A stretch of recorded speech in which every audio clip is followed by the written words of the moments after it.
บอนสีพี่น้องบอนสีอีกแล้วว้าวงามพี่น้องอุ้ย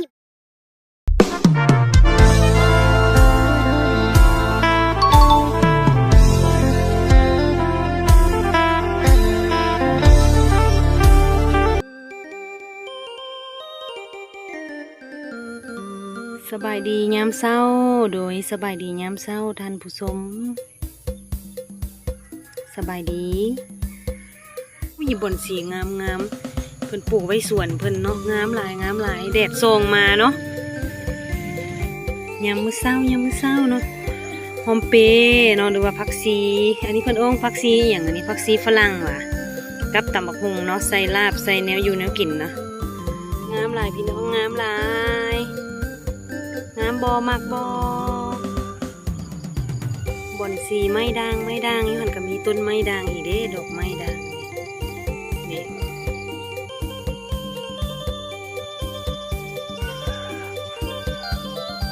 หลายอยู่พี่น้องพุ่นน่ะยาวเหยียดไปพุ่นเลย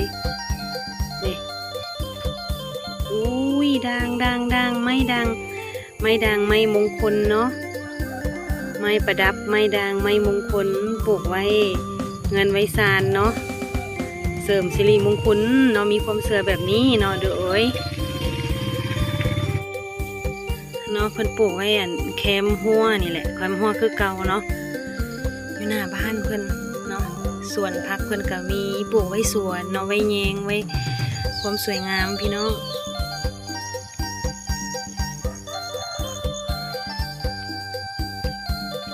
งามบ่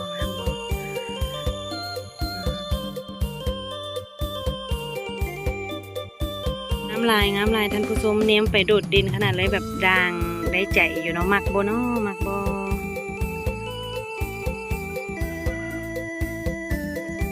ธรรมชาติเนาะสวนหน้าบ้านเงางามเนาะตอนเช้า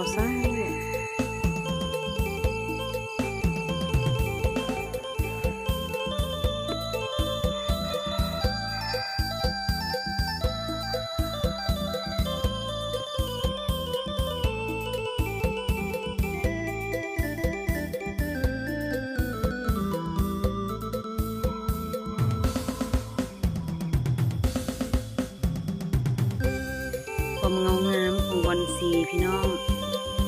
แดดมาใส่เนาะแดดส่องมาใส่งามค่ะขนาดนี้มันปลูกไว้แคมสวน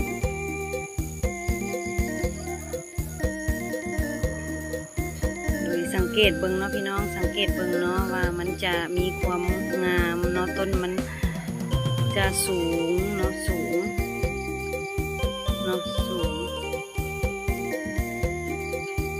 งามหลายเนาะอันนี้มันธรรมชาติเด้เนาะดินธรรมชาติ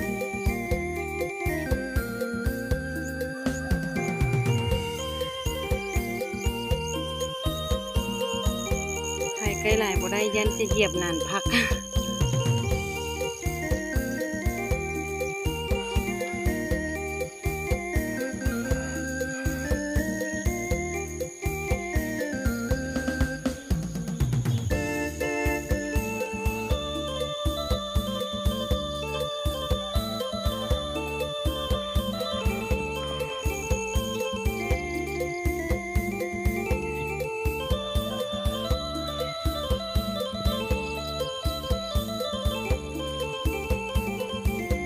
เอาเลยเนาะพี่น้องเนาะเอามาฝากมาต้อนจำนี่เนาะขอบใจหลายๆเด้อขอบใจทุกการรับชมเด้อเนาะขอบใจหลายๆเนาะหวังว่าทุกท่านจะมักเด้อเนาะ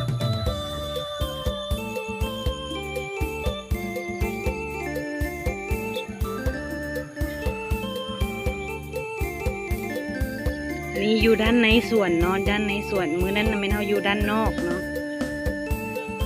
เต็มสวนและหน้าบ้านทั้งในสวนและนอกเนาะแคมหัวเนาะ